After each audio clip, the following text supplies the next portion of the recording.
Hi, welcome to our channel where we share the most intriguing stories. 17 years ago, he lost everything. Now he's back, not for revenge, but for justice. When a ruthless HOA targets his land with threats, lies, and sabotage, they don't realize. They just declared war on the wrong man. And he's ready to fight, inch by bloody inch. 17 years ago, I stood on this land with my father, barefoot on the cold grass, watching the sun rise over the Blue Ridge horizon. We both knew we were losing the farm. The bank wanted what it wanted, and what it wanted was the house, the barn, the fields, and every inch of soil soaked with Mason sweat over 8 decades. My father didn't say much that day, just stared straight ahead and said, "One day, you'll bring it back, or burn it all down trying." I was 22. Now I'm 39, and I'm back, not with fire, but with paperwork and the kind of grit that comes from losing everything and clawing your way back, inch by bloody inch. They thought no one was watching that auction, but I was. For months, I had alerts set up for every legal whisper tied to Copper Valley Hills, the HOA-backed developer trying to sprawl their pastel monstrosities across my family's bones. They called it a land reserve transition, a quiet reclassification of the old Mason farm as pending community integration, cute phrasing for land theft wrapped in legal tinsel. But the moment that private deal hit the county clerk's site, I hit back harder. Cash buyout, no contingencies, maximum bid. I didn't blink. They didn't even see it coming. The paperwork took 42 hours. The money transfer? 12. I had an old contact in the state zoning office. Owed me from a job overseas, back when I wasn't building barns but fortifying embassies. He fast-tracked the override, parcel designation realigned, land severed from all pending HOA plans. HOA screamed. Of course, claimed the land was functionally annexed. The judge chuckled and stamped the court order like he was approving a fishing license. You can't annex what ain't yours. And just like that, the Mason farm was mine again. No HOA oversight, no zoning strings, no pastel house packages with monthly fees and lawn inspectors, just the wind, the weeds, and the silence I remembered from a lifetime ago. The first morning I drove back up the old gravel path. The place felt haunted, not by ghosts, by the echo of absence. The barn was half collapsed, like it had been punched in the ribs. The farmhouse sagged on its foundation, windows long busted out, roof half gone. The chicken coop was a skeleton. But under the rot and moss, it was all still there. My father's notched fence posts, the rusting tractor half swallowed by kudzu, the old windmill still spinning like it had something to say. I parked my truck near where the front porch used to be. Got out, closed the door slowly, just stood there and listened. No highway noise, no lawnmowers, just birds, the rustle of trees, and the distant bark of something wild. It was perfect. I spent the first day walking the perimeter, reflagging boundary lines with bright orange tape. I'd memorized the new plot survey. 87 acres, all mine, legally partitioned from Copper Valley Hills with an easement path and a grandfathered access road that HOA had accidentally tried to erase from their maps. Not anymore. I reinstalled the old steel gate by hand, dropped a fresh gravel load on the front quarter mile, and hammered in a new sign, private property. Not HO land. Trespassers will be recorded. No threats, no posturing, just truth. The second day, I brought in materials, treated lumber, tarps, waterproof lockboxes, tool chests, solar panels, motion sensors, cable reels, food, water, and 3 military-grade power packs. I wasn't rebuilding. Not yet. I was fortifying.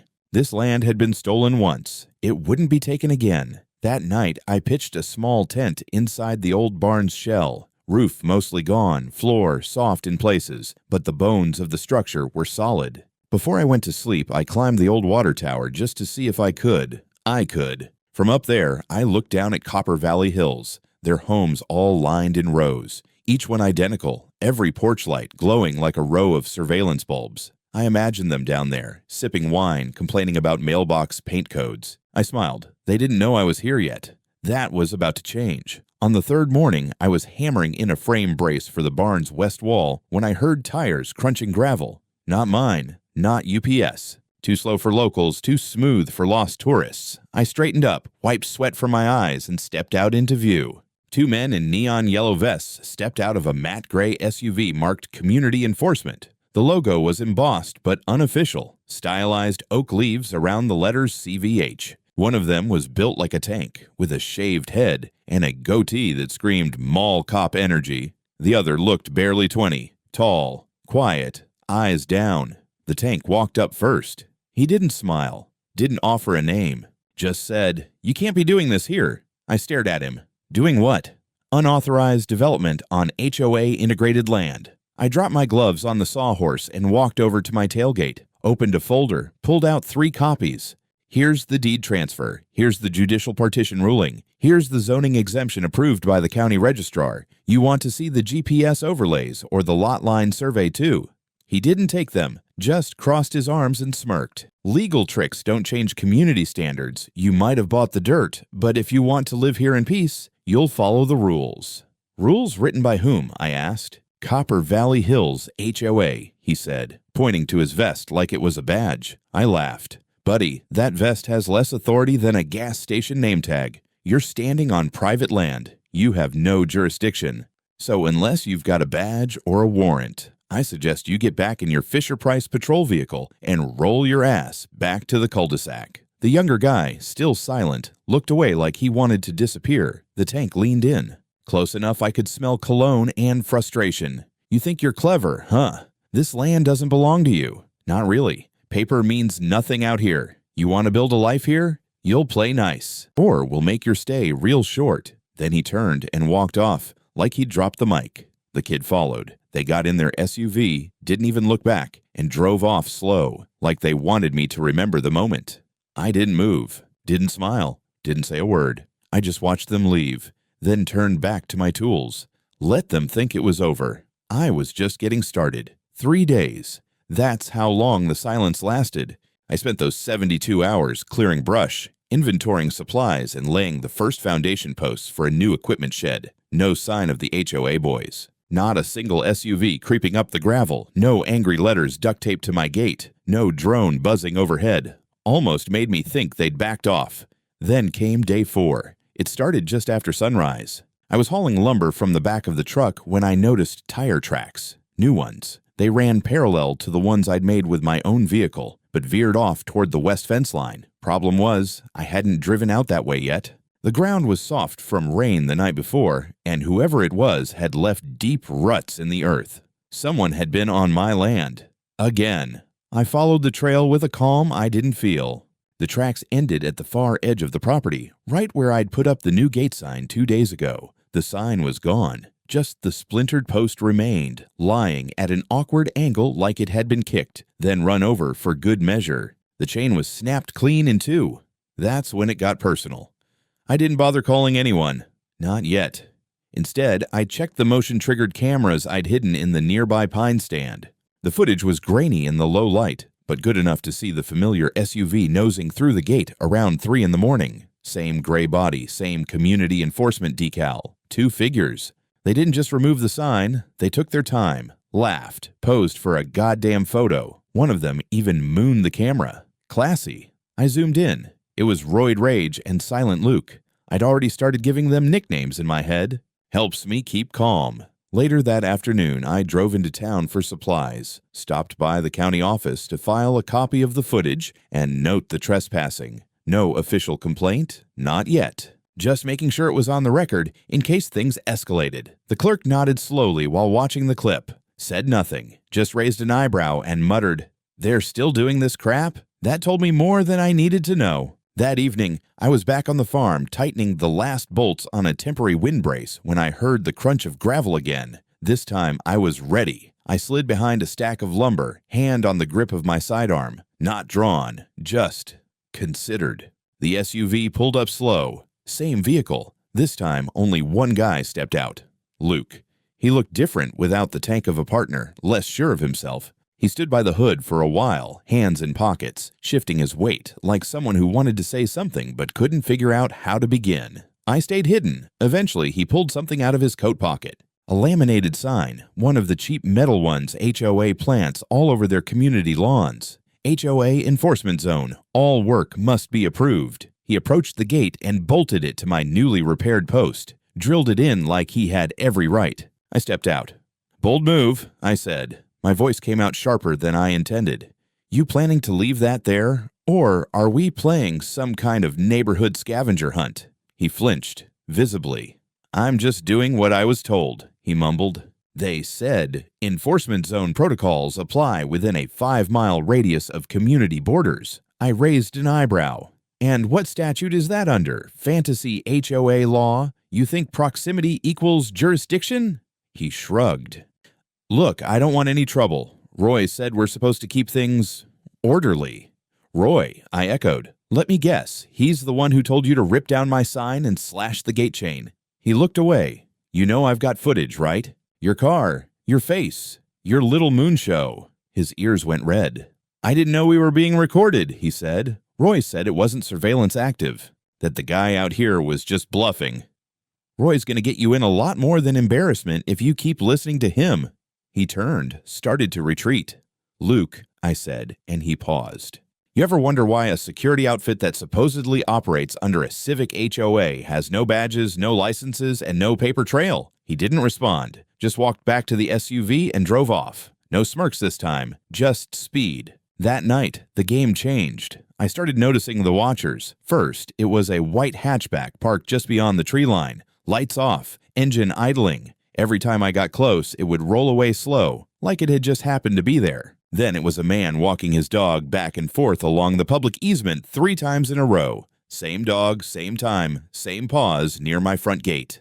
The next day, a drone hovered overhead for a solid 5 minutes before zipping away toward the cul-de-sac. They weren't subtle. They didn't want to be. On the 5th day, I woke up to find someone had slashed the front tire of my pickup.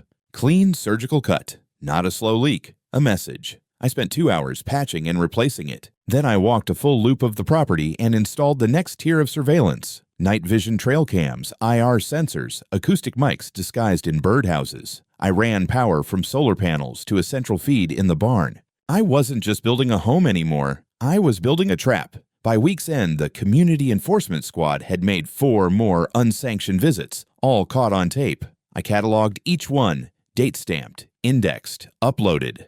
No contact from police, no formal complaints, which told me they weren't logging these visits officially. That, more than anything, pissed me off. See, if you're going to threaten a man, do it straight. Don't hide behind HOA acronyms and vest cosplay. Don't pretend to be peacekeepers when you're just another flavor of thug. That's the thing about people like Roy. They think because they wrap their power in procedure, it makes them righteous.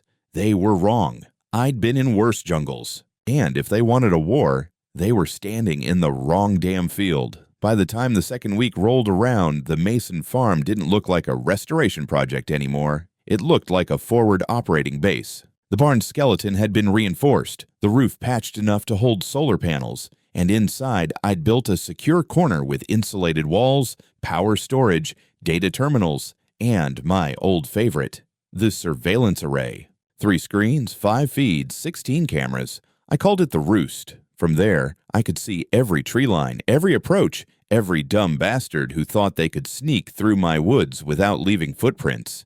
And they tried. Oh, they tried. On Monday night, someone parked under the old hickory tree near the West Gully and killed their lights. Didn't even get out of the car, just sat there with a cigarette burning like a firefly. I watched them for 40 minutes. Didn't move. Didn't blink. Then I cut the feed, waited 10 minutes, and walked out with my flashlight and a sidearm holstered, nice and legal. The car peeled out before I even got within 50 feet. Cowards playing night games. The following day, I got an envelope duct taped to my gate. No postage, no return address. Classic HOA guerrilla correspondence. Inside was a printed notice, styled like it came from some official township board. Same font as a real zoning order, even a fake county seal. But I knew the clerk who did the real notices, and her documents didn't come on printer paper from Staples. The letter said, "Your continued unauthorized structural modifications have been deemed in violation of the Copper Valley Hills Community Construction Guidelines. Further action may include daily fines and formal proceedings." I nearly laughed. Not because it wasn't serious, but because it was stupid. I already had a court ruling stating I was exempt from the HOA, carved out of their zone like a tumor they'd failed to remove in time. And yet here they were, bluffing again. Desperation has a smell, and this one reeked of sweat and printer ink. Still, it meant one thing. They weren't trying to intimidate anymore. They were trying to build a paper trail. So I built something too. Redundancy. Every camera now had a backup on a separate circuit, feeding 2 cloud servers, one private, one decoy. Motion detectors were upgraded with passive IR overlays. I reprogrammed the motion alerts to ping me silently, so I didn't even have to watch the screen. I just got a buzz. And I knew. From bed, from the woods, from the damn outhouse if I had to. Then I installed my personal favorite, the tripline lasers. Not visible to the naked eye, not strong enough to trigger alarms by accident. These were paired with thermal pings and automated taggers. If something crossed that line at night, I'd know how tall they were, how fast they moved, and exactly where they went. I was no longer just recording, I was mapping. That Friday, I caught them red-handed. 2 in the morning. Feed when active. Camera 7 picked up movement near the tool shed I'd built behind the old root cellar. I hit record and watched as 2 figures, Roy, unmistakable with that linebacker gait, and someone smaller, crept toward my barn wall with bolt cutters. They weren't subtle, they were practiced. Roy knelt down by the siding, aimed his flashlight, and began cutting into the weatherproof conduit box. Probably thought it ran to a breaker. It didn't. It ran to a dummy panel. And one of my gifts. The moment he popped the seal, a piercing siren went off inside the barn. Not loud enough for the neighborhood, but enough to scramble their nerves. Lights inside the barn lit up red. A pre-recorded voice boomed out. Unlawful access detected. Property breach logged. Local sheriff notified. All data uploaded. Please remain in place. They bolted. Roy tripped first, got caught in a steel wire strung ankle-high between 2 poles. He went down face first, dropped the cutters, and skidded into a patch of wild nettles. The second guy, Luke of course, made it 5 more steps before triggering a motion-activated strobe that blinded him cold. He staggered and slammed into a post. I watched all of it on camera, sipping stale coffee like it was movie night. I didn't go outside. Not yet. Let them scramble. Let them crawl. By the time I did step out, calmly in boots and bathrobe, they were gone. Roy had managed to limp back to the SUV, which I caught on camera 11 backing down the gravel road at speed. Luke wasn't limping, but he kept looking back, like he wanted to say something,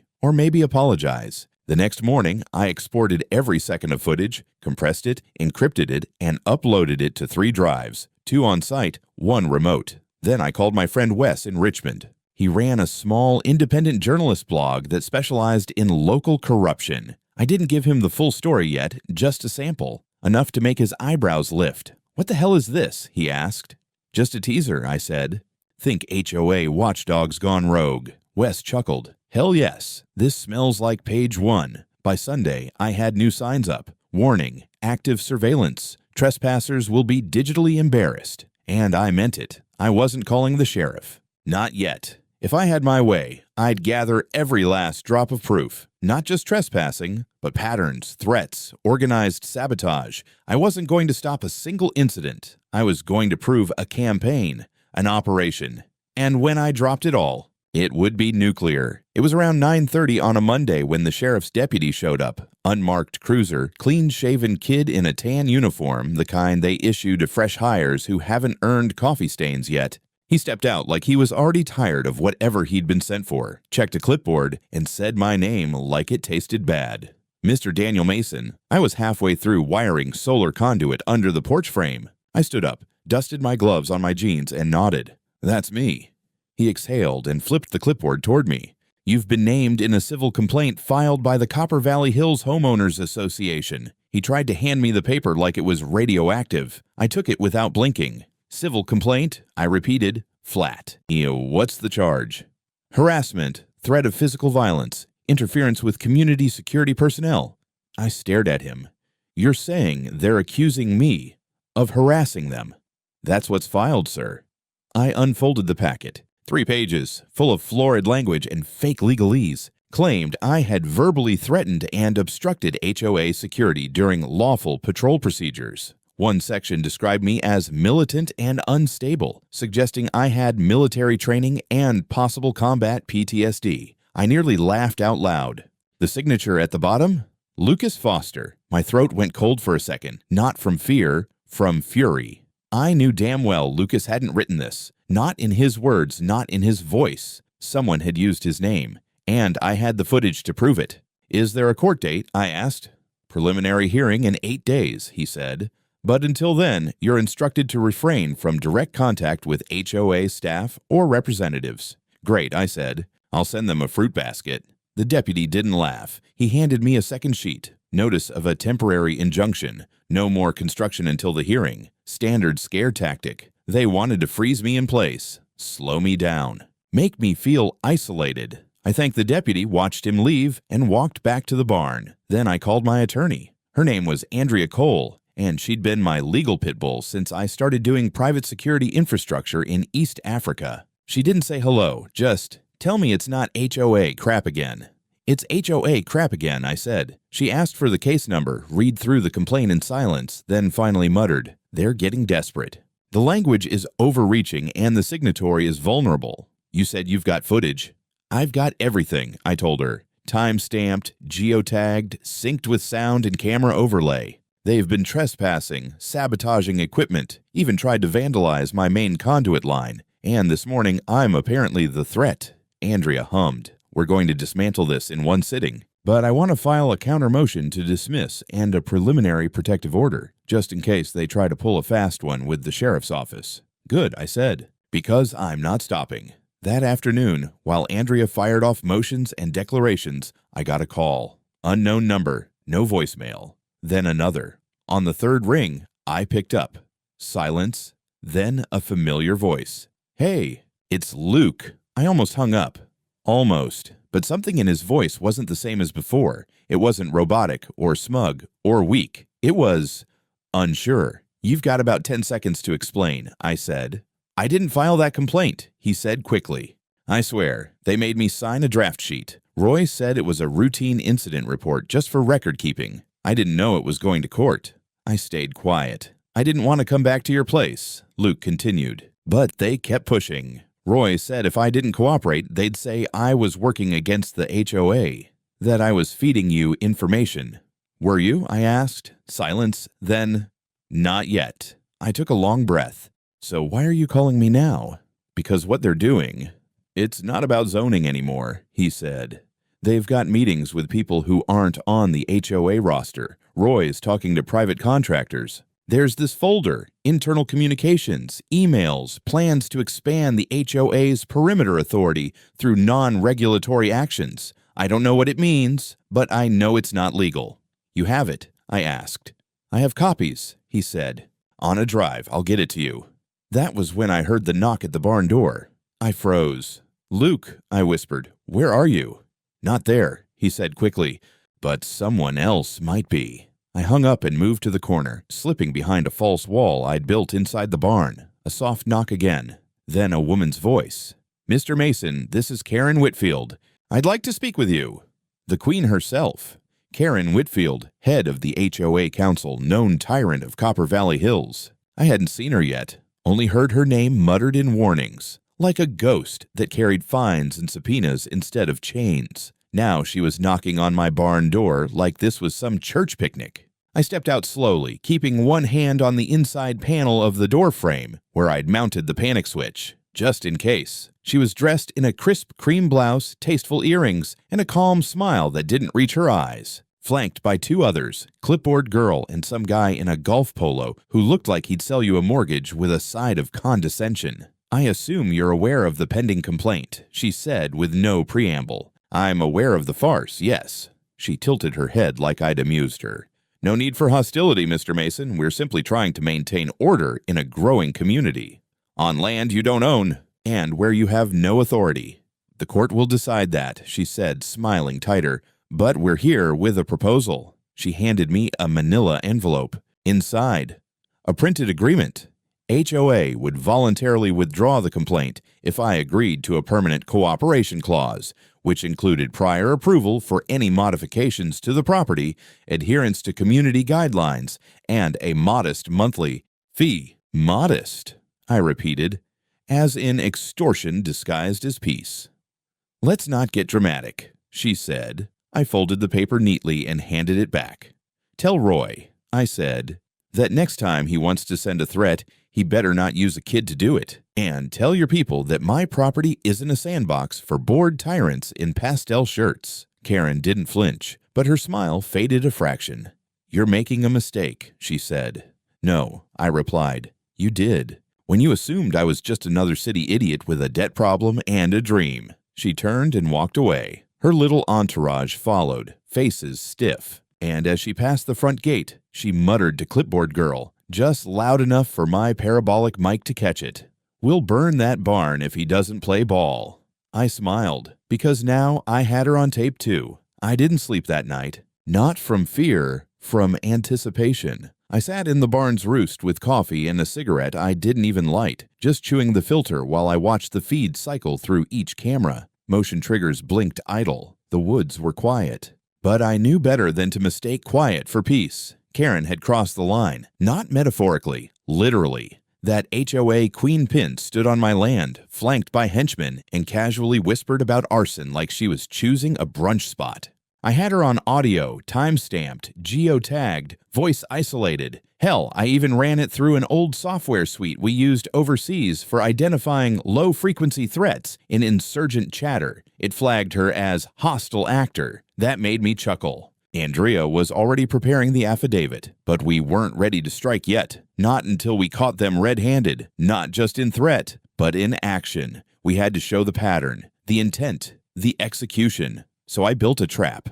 It wasn't theatrical. No paint buckets on ropes or exploding glitter bombs. This was a subtle lure, an irresistible crack in the armor I knew they couldn't resist poking. I programmed a fake alert into the system, made it look like my western perimeter had gone dark. One camera offline, 2 sensors dropped from the cloud. I even staged a half-finished ladder propped under the barn side panel like I'd been mid-repair when something interrupted me. Then I waited. First night? Nothing. Second? A drone, low and fast, zipped across the tree line. I tracked it with a heat camera, commercial model. That meant they were scouting, not acting. Third night. It happened. 2 figures approached around 2:40 a.m. Same SUV, parked farther down the gravel now, tucked behind scrub pine. They came on foot. Roy and Lucas again. Roy had a duffel bag slung over his shoulder. Probably tools, maybe more. Lucas looked jumpier than usual. I could see it in the way he moved, halting, hesitant. They crept around the side of the barn and paused at the access panel, the very one I'd forgotten to lock properly. Roy popped it open and shone a flashlight inside. Then he said something that got picked up on my directional mic. "Yep,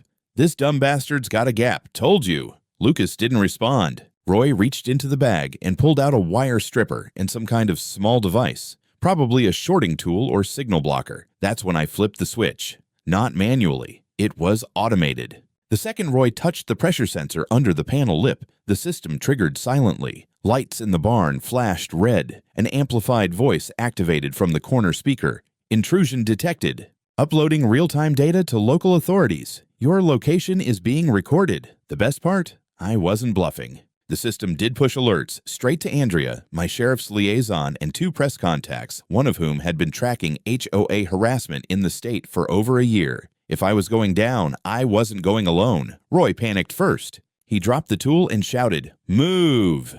Then bolted for the corner of the barn. That's where the laser tripwire was. He hit it at full speed and got tagged by the flash strobe. Military grade, meant to disorient. He stumbled, twisted, and went down hard, face first into a patch of mud that hadn't seen the sun in days. Lucas stood frozen. He wasn't running. He wasn't yelling. Just staring at the barn, the lights, the speakers now cycling through a warning tone every 5 seconds. I watched him raise his hands and mutter, "I told him." Then, in a move I didn't expect, Lucas turned and walked into the barn through the open side door, slowly, deliberately. And he sat down, on an overturned bucket, like a man who had nothing left to hide. I waited 15 minutes before stepping out. Didn't come out with a weapon, didn't raise my voice. Just flicked on the barn's overheads and stood there in the doorway. Lucas looked up, eyes wide, not in fear, but something else. "I'm done," he said. "I know," I replied. We didn't say much after that. I helped him clean the mud off Roy's discarded tools and bagged everything with gloves.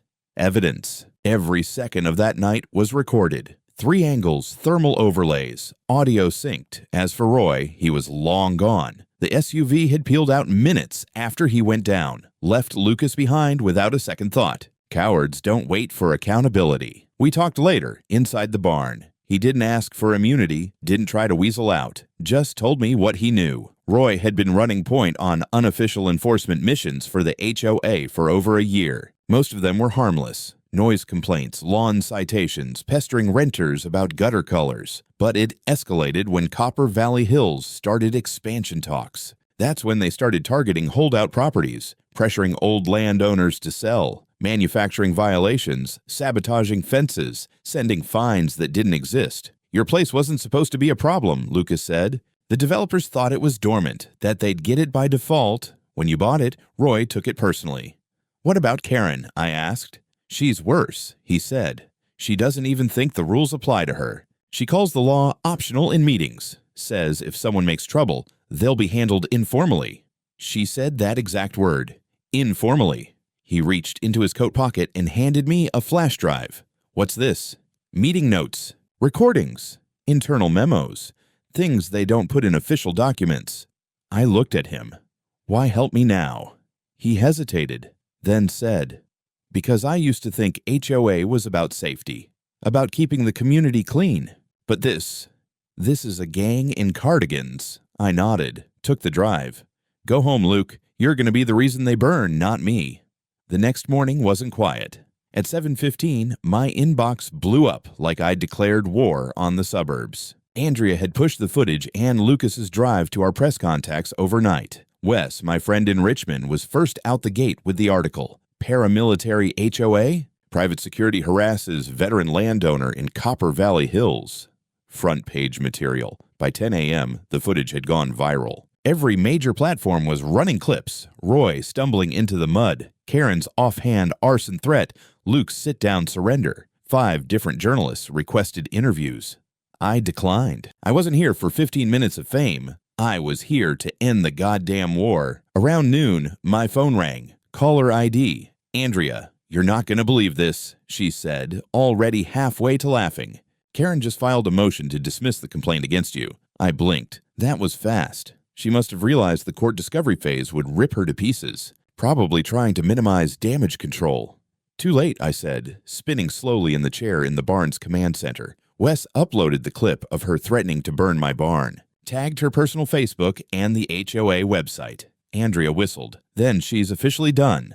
Not yet, I said. Let's finish it. She was already ahead of me. That afternoon, she filed a civil counterclaim for defamation, harassment, trespassing, property damage, and fraudulent use of civil complaint processes, all backed with footage, logs, timestamps, and Luke's corroboration. Roy's name was listed directly, Karen's indirectly sent for now. But the best part? The flash drive. Luke hadn't just handed over meeting notes. He'd given us 2 recorded boardroom calls and a PowerPoint presentation labeled Peripheral Property Management Opportunities. It sounded innocent until you heard the actual audio. Karen, in her usual syrupy tone, discussing how properties adjacent to HOA zones can be pressured into compliance through indirect enforcement and legal ambiguity. Her words. She even called it gray zone leverage. It sounded less like community planning and more like corporate racketeering. I sent copies to 2 state journalists and 1 very curious federal zoning official I happened to know from a past job.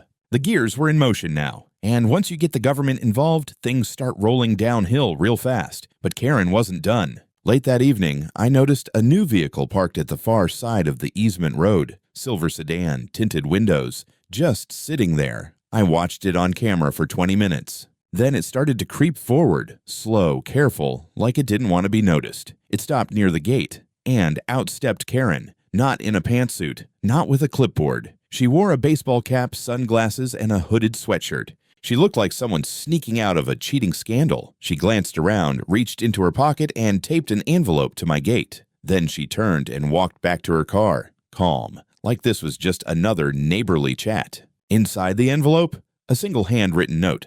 Let's not ruin lives. You've made your point. I can make this go away. No signature, no contact info, just that. I scanned the note, filed it, and dropped it into the evidence folder. The arrogance was incredible. After everything, trespass, sabotage, fake lawsuits, veiled threats, she still thought this was just a matter of negotiation. She wanted me to back down, let her walk away, maybe save face. But this wasn't about me anymore. That evening, the sheriff's office called. Lucas had voluntarily come in and provided a full written statement attaching his testimony to our counterclaim. He confirmed everything: Roy's missions, Karen's orders, and the plan to handle my land through intimidation and false filings. He even turned over a printed email thread where Roy joked about calling in anonymous tips to code enforcement to cause delays. That was the moment I knew the dominoes were falling. Roy was arrested the next morning, booked on trespassing, attempted sabotage, and filing a false report. They picked him up at his house where, according to Wes, he tried to hide in the garage behind a freezer. Classic. Karen. Well, she was smarter. She filed a sick leave notice with the HOA council and temporarily stepped down from operations. That was cute, like calling arson threats a sabbatical, but the press was already circling. I got a call from a producer at a national morning show. Declined again. I wasn't interested in being a face for rural resistance or becoming some poster boy for landowner rights. All I wanted was peace and the public destruction of every rotten mechanism that let people like Karen think they could rule by intimidation. The icing on the cake came that night. Wes messaged me a private link. Leaked HOA chair caught threatening arson in court hallway. It was the courthouse camera feed. One of the reporters had FOIA'd it fast. The hallway was grainy, but the audio was crisp. Karen, I don't care what the judge says. We'll burn that barn if he doesn't leave. The internet exploded. HOA's PR firm, yes they had one, issued a statement saying the footage was taken out of context. Comment sections laughed them into the grave. Within 12 hours, 3 board members resigned. 2 residents of Copper Valley Hills went on record anonymously saying they'd been pressured into supporting Karen's initiatives under threat of fines and zoning complaints. By the end of the week, the HOA was hemorrhaging leadership. And I was just getting ready for the fun part. They say justice is slow, but in this case, it came fast and in high definition. By Monday morning, I had more reporters trying to get onto my property than I had goats. News vans sat just beyond the easement like vultures in windbreakers, cameras ready, waiting to catch Karen doing a perp walk or Roy crying into a courthouse step. I kept the gate locked and the cameras rolling. This wasn't a media circus. It was an execution of lies, of threats, of everything that HOA tried to pass off as community protection. Sheriff's deputies showed up again that day, this time not with a complaint, but with a warrant. Not for me, for Karen. I watched through the thermal lens as 2 officers knocked on her door just after 10 a.m. They didn't even wait for her to put on makeup. She answered in a robe, and from the way she tried to slam the door shut, too late, she knew what was coming. The charges weren't flashy, but they were precise. Conspiracy to commit trespassing, solicitation of arson, attempted fraud in civil filings, and tampering with enforcement records. And then came the real blow. The state zoning board filed a formal injunction against Copper Valley Hills HOA, freezing all expansion plans pending an internal audit and legal review. It was like watching a tree collapse in slow motion. You saw the cracks before the fall, and then snap. Meanwhile, Andrea was lining up the civil suit like a marksman with all the time in the world. With Luke's testimony, the footage, the documents, the drone paths, the planted signs, the vandalism, the threats, we had enough to bury them under a mountain of paper. And the residents of Copper Valley Hills. They turned. It started with a letter, anonymous at first, slipped under my gate. Then another, then emails, messages, 17 in total by the end of the week. Homeowners apologizing, explaining. Some didn't know what Karen was doing. Others knew, but were afraid to speak up. The fines, the violations, the social ostracism for dissent. It had been a culture of fear disguised as landscaping rules. One message stood out. It was from a woman named Natalie, a single mother who'd bought into the neighborhood 2 years earlier. Mr. Mason, I'm so sorry for what they did to you. They threatened to raise my dues if I didn't sign a petition against you. They told us you were a danger. I believe them. I'm ashamed. If there's anything I can do, just ask. I didn't respond. Not out of spite, just exhaustion. You can't build a life on apologies. But it did confirm what I'd suspected. Copper Valley Hills had been a neighborhood in name only. Under Karen's boot, it had become a suburban dictatorship. The press conference came 3 days later. organized by the county board after public pressure became unbearable. They set it up at the town square, just off Main Street. A podium, 2 flags, a county seal flapping in the breeze. The sheriff was there, the zoning commissioner, a handful of HOA survivors who jumped ship once the house started burning. And then came the moment I didn't expect. Karen walked out, not in cuffs, not in disguise, in a blazer and pearls, like nothing had changed. Her lawyer stood beside her, the smarmiest man I'd ever seen, all teeth and gel. They approached the podium, the cameras surged forward, and Karen raised a shaking paper in her hand. "I'd like to read a statement," she said, voice thin. She cleared her throat. "On behalf of the Copper Valley Hills Homeowners Association, I wish to extend our formal apology to Mr. Daniel Mason for the actions taken by individuals within our leadership that overstepped boundaries, violated ethical conduct, and undermined the principles of community stewardship. We acknowledge these actions were inappropriate and illegal. We regret the harm caused." She stopped, blinked, looked at her lawyer. He nodded. Then she stepped down, and in a moment that felt like it came from a movie I wouldn't believe if I hadn't seen it, she walked across the stage, turned to me where I stood off to the side, and dropped to her knees. Not for long, maybe 3 seconds. Just enough for the cameras to flash, the crowd to gasp, and the lawyer to whisper, "That's enough." But it happened. Roy wasn't there. He was sitting in county jail, awaiting his pretrial hearing. His lawyer was begging for a plea deal, but with the footage, there wasn't much room left. Andrea leaned over and whispered in my ear, "You ready for the payout?" I said nothing. Just watched Karen stand back up and disappear into the crowd like a melting shadow.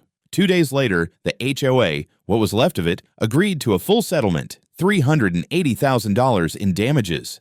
No negotiation, no appeal. The moment the check cleared, Andrea sent me a screenshot. Subject line, "Return of the Mason." I didn't celebrate. Instead, I walked back to the barn, took down the tripwires, turned off the perimeter sirens, and opened every window in the house. The war was over, but the land still needed healing. It rained the morning I took the old Mason sign out of storage. Thick drops, slow and steady, like the land was exhaling after holding its breath too long. I propped the wooden board against the fence post, brushed off 17 years of dust and regret, and began sanding it down. Under the flaking paint, I could still see the faded carving.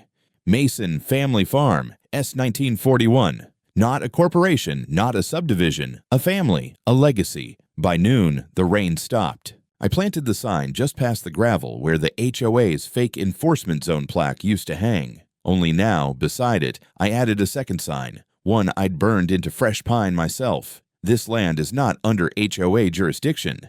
Ever again. I meant every word. People started visiting after that. Not reporters, not gawkers. Locals. A man who said his grandfather bought eggs from us in the 70s. A woman who used to ride horses near the ridge when she was a kid. They brought stories, not microphones. Some helped me raise a new greenhouse frame. Others donated tools, seed, even an old chicken coop that just needed patching. Luke came by once quietly, left a bag of nails and 2 cartons of screws on the porch. Said nothing. Just nodded. I nodded back. HOA? Gone. 3 months after the settlement, the remaining board members dissolved Copper Valley Hills HOA entirely. A vote passed by a staggering margin. No more dues, no more patrols, no more Karen. People were planting flowers where they'd once feared citations. And me? I rebuilt. A greenhouse now sits where the surveillance barn used to be. Solar-powered, naturally ventilated, filled with peppers, squash, and tomatoes, as sweet as summer itself. I run a weekend market from the front lot. Kids run barefoot again. The land breathes. So do I.